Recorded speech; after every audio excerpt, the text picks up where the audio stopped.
એટલે જ્યારે હું સ્ટાર્ટિંગમાં આવ્યો ત્યારે મને હોસ્ટેલ એકદમ નથી ગમતી. પછી થોડું ઘણું અહીંયા રહ્યો, પછી અહીંયા ફ્રેન્ડ્સ બનાવ્યા નવા, પછી ગમવા માંડી હોસ્ટેલ. અને સૌથી બેસ્ટ વસ્તુ એ કે એવી બહુ ઓછી હોસ્ટેલો છે જે હોસ્ટેલના સ્ટુડન્ટ છે એમને બહાર લઈ જાય.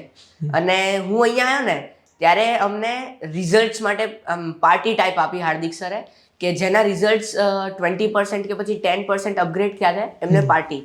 તો એ લિસ્ટમાં જ્યારે મારું નામ હતું કે મારું બી અપગ્રેડ થયું ત્યારે મને સૌથી વધારે મજા આવી અને મારા પેરેન્ટ્સ બી એકદમ ખુશ થઈ ગયા હતા. અચ્છા, એટલે એમ બી થઈ ગયું કે પેરેન્ટ્સ બી ખુશ થઈ ગયા અને આપણે બી બહાર જઈને ખુશ થઈ ગયા. ઘરનો એક પ્રોફિટ તો એ કે પેરેન્ટ્સ જોડે રહેવા માંડે, પણ હોસ્ટેલનો જે પ્રોફિટ છે, જેમ કે મારી જે સ્પોર્ટ્સ ટાઈમ હતો ને એ વધી ગયો અને સ્ટડીઝમાં જેમ કે મેં કીધું મને પાર્ટી બી મળી ગઈ.